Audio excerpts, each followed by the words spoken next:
E ele falava que o Guardiola ajustava até o domínio, às vezes, do cara. Tem jogador que talvez receba isso mal. Domínio orientado, com a perna. Vou ensinar vocês a jogar, ó. Ciência é o encantamento, Cristiano é esse o Ronaldo, objetivo. tu Vai entendeu no que porque você eu botei acha essa mais história no meio, relevante. Eu quero ganhar o jogo, é o Cristiano. Eu quero ver futebol lindo, é o Ronaldo. Eu quero ver mais futebol lindo, eu quero mais ganhar o jogo. Eu quero mais ganhar o jogo que não me faz o resultadista. Não tá sobre isso, vocês estão levando só. Não, Vocês só tô levando colocaram o coisas objetivo. de decidir. Não, a hoje eu tô E levando em ali é consideração auge, é né? o melhor Cristiano Ronaldo contra o melhor Entendi. Ronaldinho Gaúcho. E aí Para vocês eu ir, para eu e escolheriam você, eu o escolheria o Cristiano. Cristiano.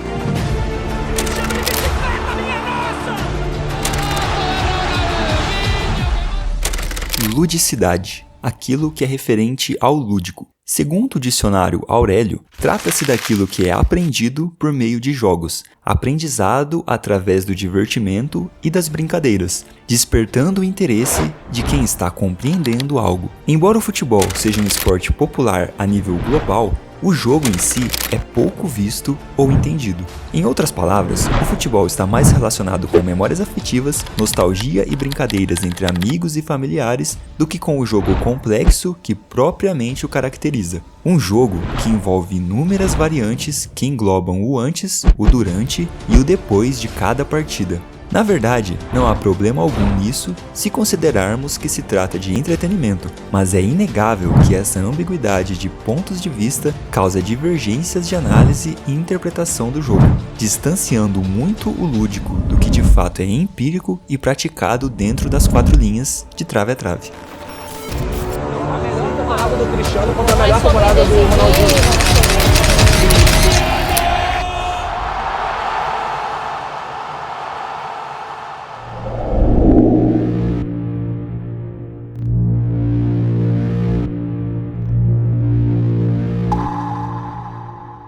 Nos acostumamos a ver jogadores que encantavam pela inventividade,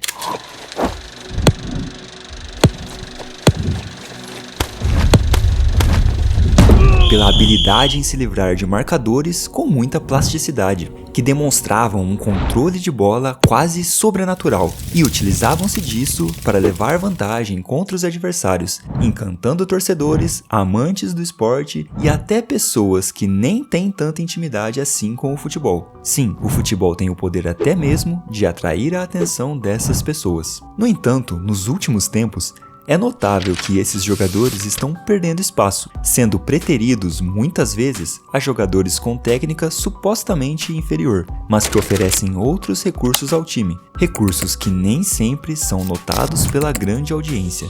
Dentro desse contexto, quantas vezes não nos deparamos com pensamentos e opiniões do tipo: time X não melhora pois não tem um legítimo camisa 10, ou então tal equipe precisa de um driblador, pois o futebol não produz mais jogadores de habilidade. Basta acessar qualquer rede social ou tomar uma cerveja com amigos que com certeza, em um momento ou outro, essas opiniões irão pipocar na conversa. Pois bem, essas opiniões surgem pelo simples fato de que o jogo não é compreendido, pois isso dá trabalho e requer atenção e aprendizado além do lúdico que nos atrai ao futebol em primeiro momento. Resumir qualquer deficiência de um time à necessidade de um jogador específico que só existe no lúdico é sintetizar a resolução para todos os problemas em um suposto salvador inexistente, acreditando que essa figura irá resolver tudo sozinho ou mudar o jogo completamente sozinho.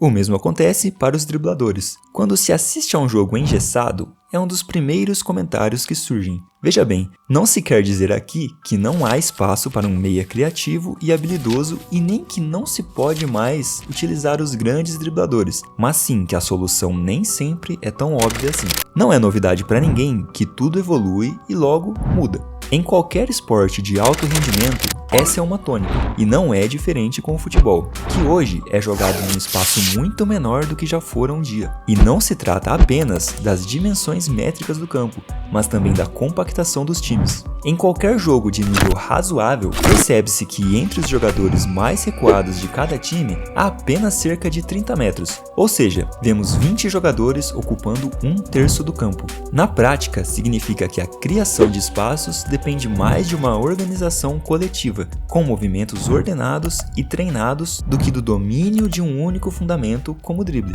Essa evolução do jogo também gera opiniões do tipo: o futebol está chato, ou que o futebol tirou o espaço de jogadores plásticos para dar lugar aos bagres úteis, e que por isso o jogo perdeu qualidade. Esses são mais argumentos que reforçam o quanto opiniões rasas são embasadas pela ausência de compreensão do que é feito e trabalhado dentro do campo de jogo. Ter excelência no domínio de bola, por exemplo, é algo que dá fluidez ao jogo, acelera o processo de criação, impedindo que o time adversário se recomponha com facilidade. E veja só, alguém que trabalha muito isso em seus times é Pep Guardiola.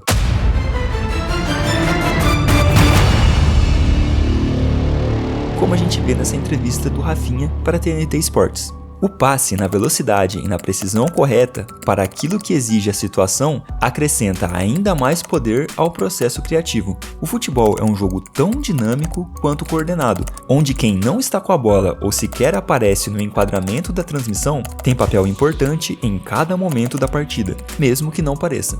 Kevin De Bruyne não é um jogador acima da média apenas pelos passes sensacionais ou pelas precisas finalizações de média distância. Ele simplesmente sabe onde precisa estar a cada momento do jogo, seja preenchendo espaços ou se colocando em posição perfeita para, aí sim, dar aquela assistência. Esse processo de enxergar o espaço, atacar esse espaço e aí sim produzir aquilo que é retratado nos números é tão importante e envolve tanta habilidade e talento do jogador quanto o número final. O mesmo vale, por exemplo, para os centroavantes caneludos, que só empurram a bola para o gol.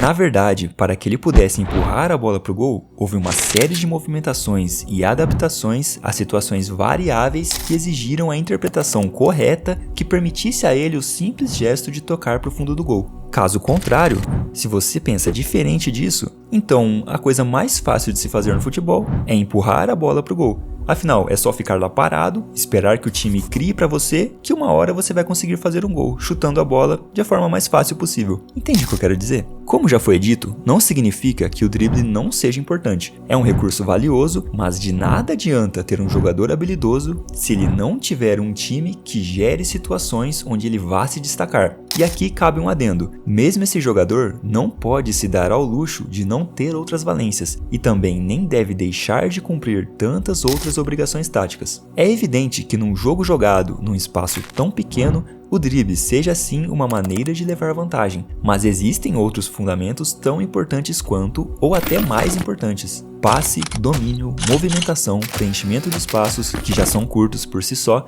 recomposição, leitura de jogo, posicionamento, velocidade nas transições são fundamentos menos percebidos e mais importantes que o drible. E dizer que o futebol está chato por conta desses fatores é simplesmente deixar de aproveitar o que o jogo tem de melhor para oferecer, que é o entretenimento que só a competitividade pode proporcionar. E dá para ir um pouco mais longe. O drible apenas pelo encantamento, embora válido pelo espetáculo, não gera grande impacto no jogo. Pode inflamar uma torcida ou irritar um marcador, mas com tanto profissionalismo no esporte, com tanto dinheiro em jogo, com tanto estudo, com tanta busca pelo resultado, isso fica em segundo plano. Aquele que para muitos é, se não o melhor, um dos 3 melhores jogadores da história, o Messi, que para mim vocês sabem que é o maior, nunca usou o drible senão como um recurso de encurtar o caminho para o gol. Dribles verticais e secos que impressionam pela rapidez da execução e não necessariamente pela plasticidade. Cristiano Ronaldo era um driblador espetacular, no âmago da palavra. No entanto, foi mudando seu jogo visando resultados e efetividade, então pouco a pouco seus dribles foram se limitando à objetividade.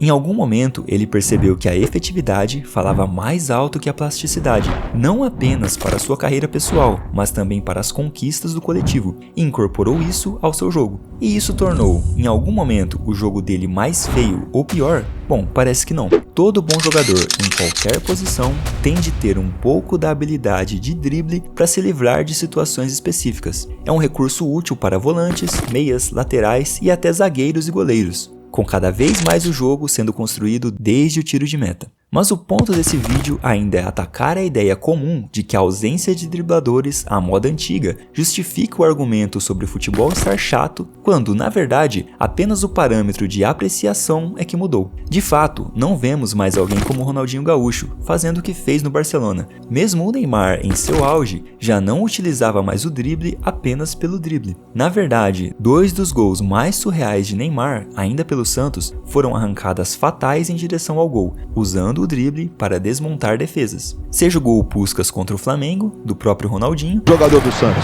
Aí o Neymar protegeu, fez o drible, que lance do Neymar, que golaço!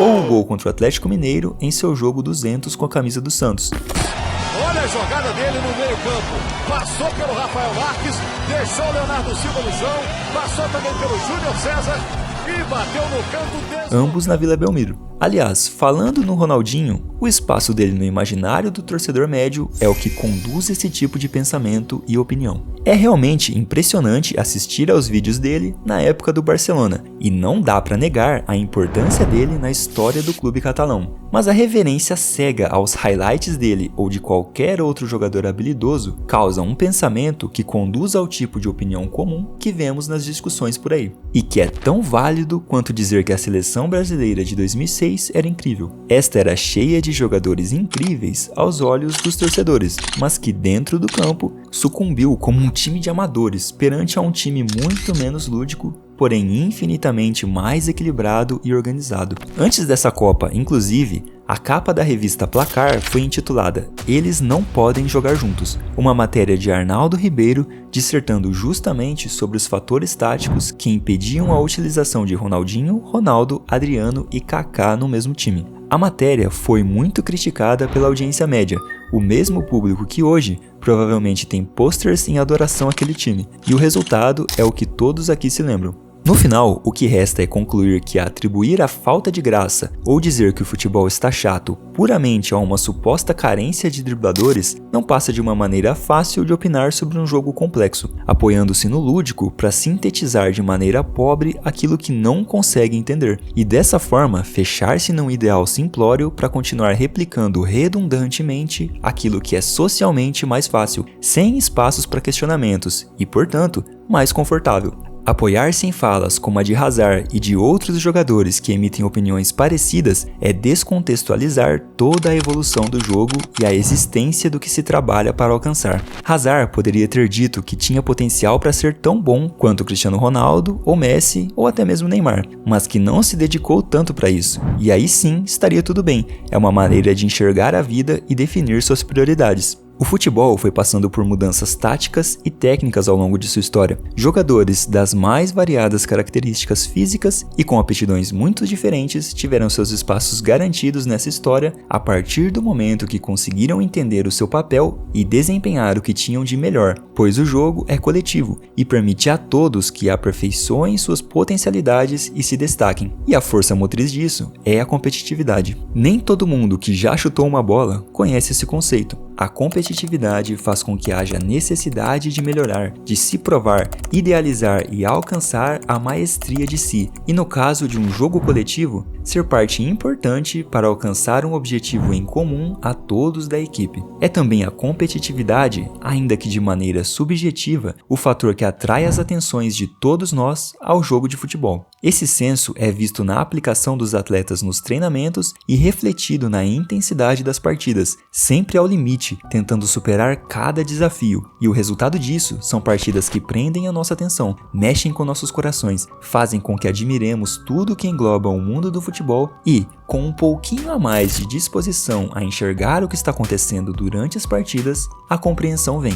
Basta esquecer os celulares um pouco, as opiniões pré-fabricadas e verdadeiramente assistir os jogos, como se presta atenção em um filme, para que ele possa fazer sentido. E então, você verdadeiramente vai entender o jogo e ter suas próprias opiniões, fazendo com que a paixão vire um entretenimento ainda mais interessante para os seus dias. Mas por esse vídeo é isso, essa é a parte 2 dessa ampla discussão sobre o futebol puro ou o jogo jogado, que ainda terá sim uma parte 3, pois eu te garanto que ainda tem muita coisa coisa pra gente conversar sobre isso. Então se inscreve no canal e ativa o sininho para não perder a continuação e também para não perder os próximos projetos e minisséries que eu quero trazer aqui pro canal. No mais é isso e até a próxima análise de Trave a Trave.